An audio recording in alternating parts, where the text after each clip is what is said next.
Hi, this is Tim. Welcome to Tim Can Cook. So today we're going to talk again about how to use up leftover mashed potatoes. If you remember, we made mashed potatoes with our KitchenAid not long ago. You can find that video up here under the eye. And you know, I love potatoes. I've said this before. I love them in any way, shape, or form. So today what we're going to talk about is how to make potato gnocchi. Now gnocchi is actually very simple. It's just potatoes and flour. People get intimidated by it because you can make it so that your little potato pillows are rocks. And that's just caused by over kneading, creating gluten, and putting too much flour in your dough. The key, however, is to start with riced potatoes. So we're going to take these leftovers, we're going to put them in our little ricer here, and we're going to squeeze these out onto a half a sheet. Now I'm just making a small batch. I'm again just cooking for myself today. And you can make a large batch and freeze them, of course, but we're just going to make, excuse my fingers, we're just going to make a small batch of our potato gnocchi.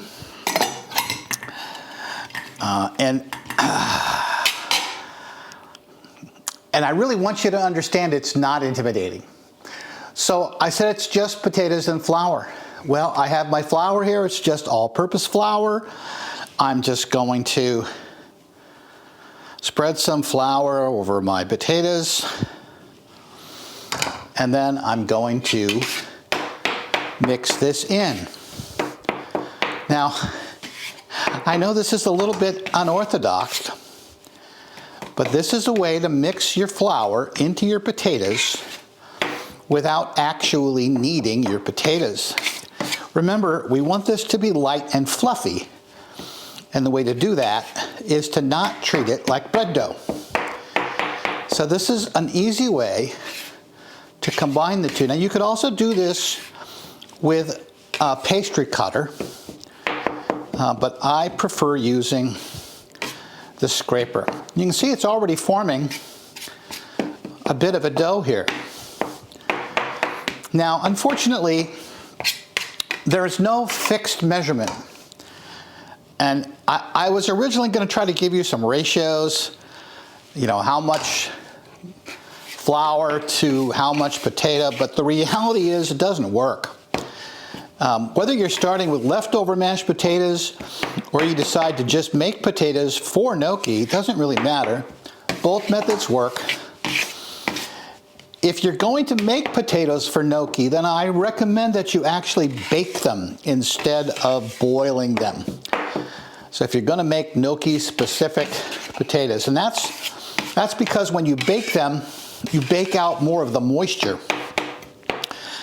Lots of moisture in your potatoes results in a need for more flour, and with more flour comes more stiffness. Now some people will add egg yolk. There's nothing wrong with adding egg yolk to gnocchi.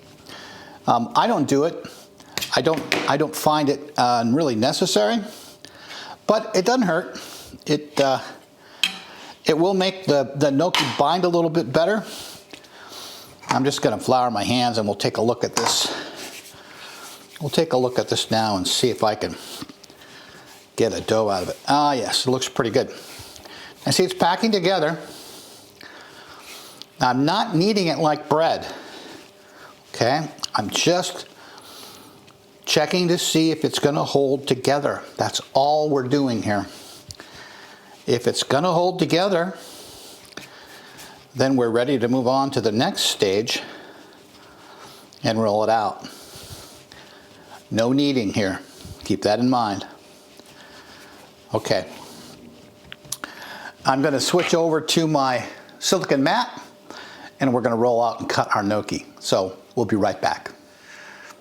Okay, we're back. So we have our gnocchi ready to go here. I'm just going to cut it into two smaller pieces.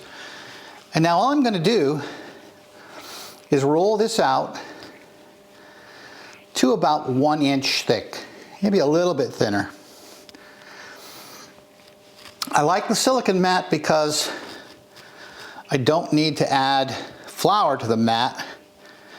Remember, I don't want any more flour into this dough than I absolutely have to. You see this one, this is just starting to break apart a little bit, which is okay. This tells me that my dough is really just about the right consistency to make little pillowy gnocchi. Okay, and all we're gonna do is cut them about 1 inch. Nothing special. It's okay for them to be rustic. You don't need to, you don't want these to look like they were made with a machine. Now there are a couple of things we can do at this point. If you like the ridges in your gnocchi, you can use a fork, place the gnocchi on the fork and just roll it. And you see how you get nice ridges for putting, that will hold your sauce. You can do the same thing with a gnocchi board. These are specifically made for putting ridges in. You notice they put much smaller ridges in, or you can just leave them plain. So I'm going to go ahead and roll out the rest of this. I do like my ridges, my gnocchi with the small ridges. So I'm going to go ahead and ridge them. We'll put them on another baking sheet where I'll lightly dust them with flour, and then we'll get our water ready to cook these little pillows. So we'll be right back. So here we have our gnocchi. They are perfectly formed. They are rustic. That's what we want. They've been ridged and just lightly dusted with flour so that they don't stick to one another when we put them in the pan. So we'll bring our water to boil. We'll make our little flavored butter sauce, and we'll see you over on the stove. Now that our water is boiling, we can transfer our gnocchi to the water.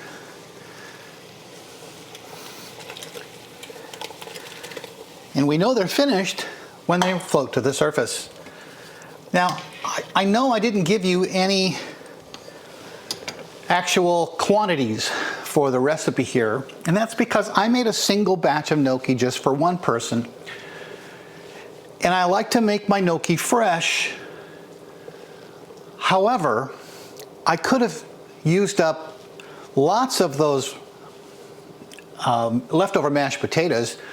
And once I've lightly floured the gnocchi, as you saw on the sheet pan, they can then be frozen. So you freeze them on the pan, then transfer them into another container, and they can keep for 3 or 4 months. At that point, when you drop them right into the water, you drop them in frozen. And they just take a little extra longer to cook, maybe another minute or so. Today I'm going to be tossing these cooked gnocchi into a flavored butter. You can use any sauce that you would use on pasta. You can use heavier sauces if you'd like. I really prefer just a flavored butter sauce when I can. So you can see the little gnocchi are starting to float. This is heavily salted water. And so we're just going to drop them right into this flavored butter. As you can see, it doesn't take long for these gnocchi to cook. And they're the perfect little vessel for whatever sauce you'd like to put on them. Now you can make gnocchi with egg, and you'll see egg yolk in a lot of gnocchi recipes, but the theory there is it keeps the gnocchi from falling apart. But you'll notice none of my gnocchi fell apart. This was simply potato and flour. And the gnocchi have all stayed together. None of them have fallen apart. So they've taken this butter sauce beautifully. This is just, again, this is just melted butter, a little salt, a little sage, garlic flavored, and we'll head back over to the counter for a taste. So here we have our finished gnocchi. They've been plated and dressed with some fresh Parmesan, freshly grated Parmesan, a little bit of salt and pepper, And now we're going to have a taste.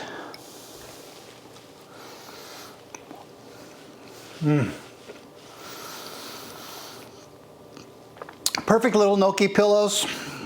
Soft, tender, fall apart in your mouth. Just the way gnocchi should be. Don't be intimidated by gnocchi. Not difficult to make. You have to make it a few times to get the feeling for the dough. Worst case is you'll put in too much flour and it'll be a little too firm, but it'll still be delicious and easy to eat. Hope you do try it. Again, this has been Tim Can Cook, having a little bit of gnocchi for dinner tonight. I hope you enjoyed it. If you did, please subscribe, hit the bell, share this with your friends, and I'll see you again next time.